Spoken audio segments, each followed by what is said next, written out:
ସମସ୍ତେ ଏହି ସତର୍କତାମୂଳକ ସୂଚନାକୁ ପାଳନ କରନ୍ତୁ। ନିବେଦକ ନିର୍ବାହୀ ଅଧିକାରୀ କେନ୍ଦ୍ରାପଡ଼ା ପୌରପାଳିକା। ସତର୍କତାମୂଳକ ସୂଚନା। ଏତଦ୍ୱାରା ସର୍ବସାଧାରଣଙ୍କ ଅବଗତି ନିମନ୍ତେ ଜଣାଇ ଦିଆଯାଉଅଛି ଯେ ଗୋବରୀ ନଦୀରେ କୁମ୍ଭୀର ପହଁରୁଥିବା କିଛି ଲୋକଙ୍କ ଦୃଷ୍ଟିଗୋଚର ହୋଇଛି।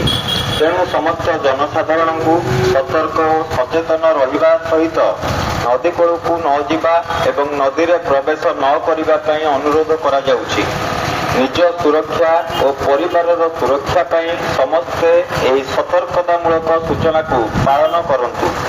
ନିବେଦକ ନିର୍ବାହୀ ଅଧିକାରୀ କେନ୍ଦ୍ରାପଡ଼ା ପୌରପାଳିକା। କାଲି ଆମର ଜଣେ ଲୋକ ଫୋନ କରି କହିଲେ ଦିନ 3ଟା ବେଳକୁ ଯେ ସାର୍ ଗୋଟେ କୁମ୍ଭୀରଟେ ବାହାରିଛି ଗୋବରୀ ନଦୀ ଯୋଉ କୋର୍ଟ ପଛପଟେ। ତାପରେ ଆମ ଷ୍ଟାଫ୍ ଯାଇ ଗଲା ବେଳକୁ ଯୋଉ ଲୋକମାନଙ୍କ ଫଟୋରେ ଥିଲା କିନ୍ତୁ କୌଣସି ଆମେ କୁମ୍ଭୀର ଦେଖିପାରିଲୁ ନାହିଁ। ତାପରେ ଆମ ଷ୍ଟାଫ୍ ଏଠି ରହିଲେ ସମସ୍ତଙ୍କୁ ପବ୍ଲିସିଟି କଲେ ଯେ କେହି ସେଇ ନଈ ପାଖକୁ ଯାଆନ୍ତୁ ନାହିଁ। ରାତି ଜଗିଲେ ସକାଳୁ ବି ଜଗିଥିଲେ।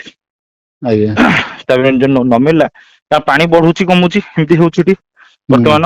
ତ ଭାବିଲୁ କୁଆଡେ ଆଘରେ କି ପଛରେ ତେଣୁ ପାଖାପାଖି ଆଗକୁ 5 କିଲୋମିଟର ପଛ 5 କିଲୋମିଟର ସମସ୍ତଙ୍କୁ ସଚେତନତା କରିଦେଇଛୁ। ମୁଁ ସମସ୍ତଙ୍କୁ କହିଛି ଯଦି କିଛି ଖବର ଆସିଲା ମୁଁ ଇମ୍ପ୍ଲିମେଣ୍ଟ କରିବା ପାଇଁ। ଆଜ୍ଞା ଆଜ୍ଞା ସାର୍।